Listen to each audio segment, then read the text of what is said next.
Hello and welcome to Connect. I'm your host, Randy Shabilo. On today's show, we'll have local artist Xiao Han talking about her installation and projects in Riversdale, as well as Shauna Nelson talking about the hospitality and hotel industries in Saskatchewan. As always, we'd like to connect with you. Follow us on Facebook to watch new and past interviews or email us at connectyxe@gmail.com. Saskatoon's arts community continues to thrive, and we have someone here with us today with a new spin on what we're starting to see in terms of sharing and educating a lot of our local population and sharing with the world just what we have to offer here in Saskatoon. Xiao Han is a local artist taking on a artist and community project here in Saskatoon, in particular Riversdale, with some local businesses. Xiao Han, thanks for taking some time out today and enlightening us on this project that you're doing. Hi, thank you, Randy, for having me today. My name is Xiao Han, and I'm from Wuhan, China. I moved to Canada 2008 and start my art career from BC, Kamloops, BC, and then ended up at Saskatoon, Saskatchewan. So, a brief introduction of myself. I am an artist and a curator that works on photography, that practicing and expressing my ideas about how I see the world, especially cross culture experience, and also the decolonial practice, and also social practice with relationship engagement. So a few years ago, I think it's 2017. That's my first time um, having experience with Chinese restaurant in Canada history. So I did a project with a curator named Rona Rudin at that time from Montreal. He's from Montreal, and he hired me to create a photography as a public art, talking about a guy named Yi Kun who moved from China during the early 20th century, so it's 1900, that he immigrate to Canada and have his first restaurant opened in Regina.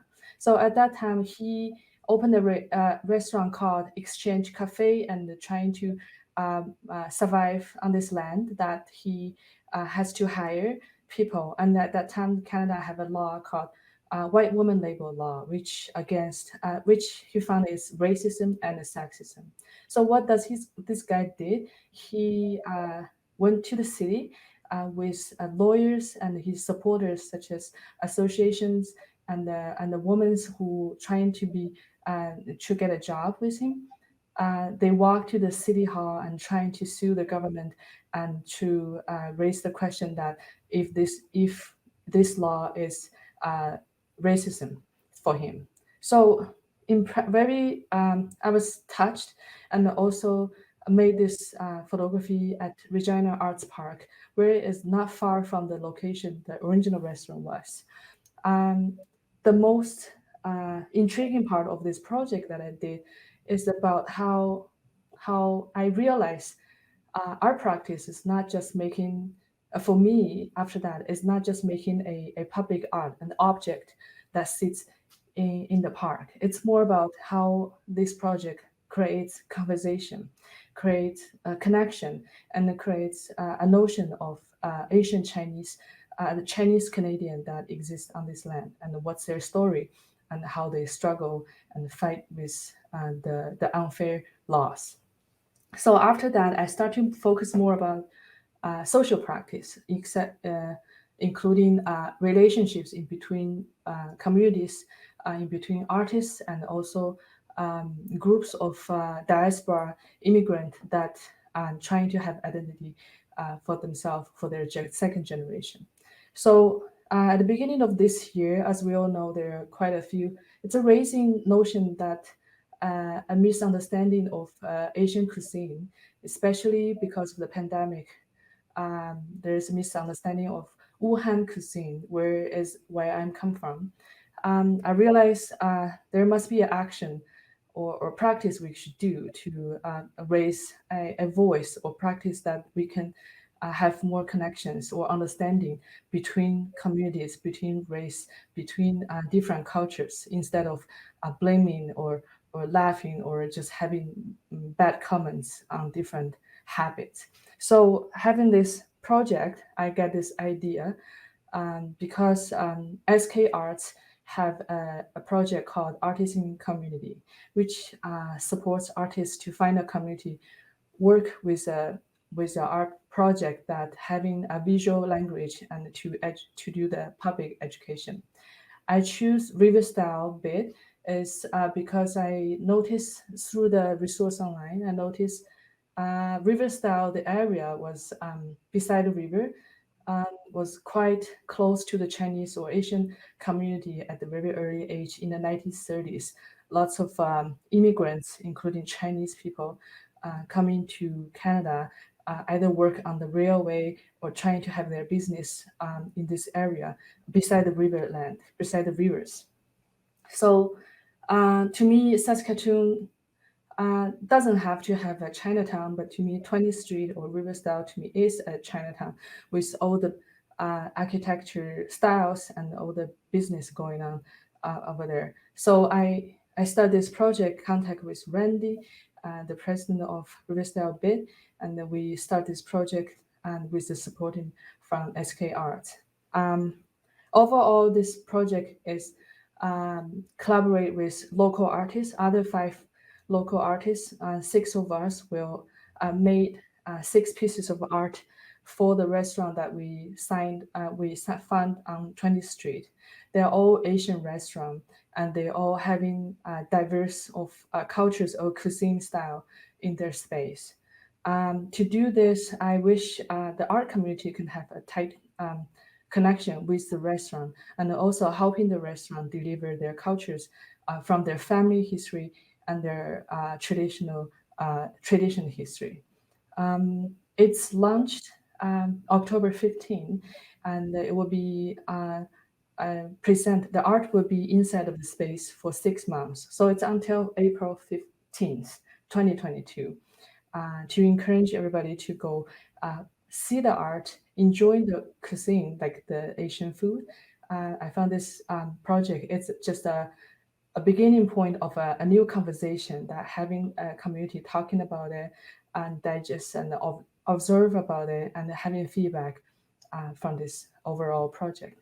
So that's a briefly introduction about this project. Thank you, Randy. You touched on a couple of interesting points, and of note, the community profiles still lists Cantonese and Mandarin as the second and third most popular mother tongue languages in Riversdale. I think that's important to note, and that's only second to English. When we see how the Asian and Chinese community have established themselves and moved away, like you mentioned, from the 1930s with the head tax, as it was called, with the Chinese immigrants. The thing that you mentioned I caught was stimulating conversation.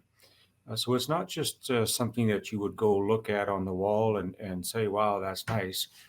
It is to spark the conversation. What is that message you want to get out to the wider community when they do go and have something to eat and stimulate a discussion and conversation? What do you want them to talk about? Thanks for the question. I think there are a few layers in this project. Instead of having like the e-clune project I did in Regina, that was just one project focusing on one family story.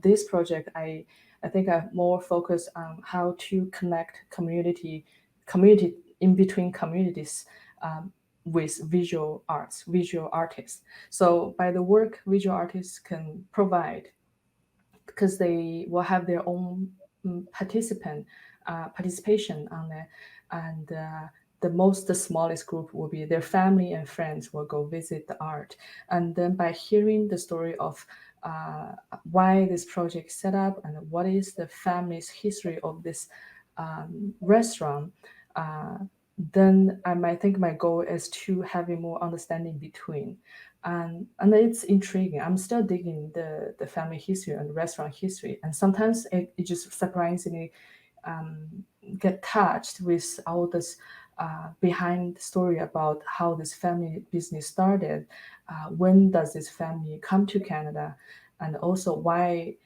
such business has to offer a style, or how they alternate their business into a way that could serve the community in Saskatoon. So it's very huge diverse of conversation that I'm looking for, and also trying to like incubate more dialogue in between. Yes. So when we have the installations in the different restaurants, where would people go to see them until April 15th? Who are the restaurants they would go see this at? Uh, yes, the three restaurant we picked this time will be Jinjin Cuisine. We also call it Jinjin Dumpling on 20th Street. We also have Odd Couple on 20th Street, and we have Little Sichuan, that is very authentic Southern Chinese food on 20th Street. All those three restaurants have at least two artists' work presenting in there, installed in there. They are painting, photography, installation, and sculptures. They are all installed inside of the space, and we try to blend it in. So we didn't install the art that make it stands out too much, to make the customer realize there's some changing happening in this restaurant. But all the artworks are close to the windows. So even though you don't walk into the space, you will still have able to pick and able to see the artworks through the windows. That's fascinating. Xiao Han, I want to thank you and all of the artists for contributing such a colorful and educational component that will stimulate the conversation, and as well acknowledge the work of Carol Grey Eyes and SK Arts for bringing that together. Thank you so much for your time today, and good luck for the next 6 months with the installation. Thank you for having me. Thank you, folks. We'll be right back after this break.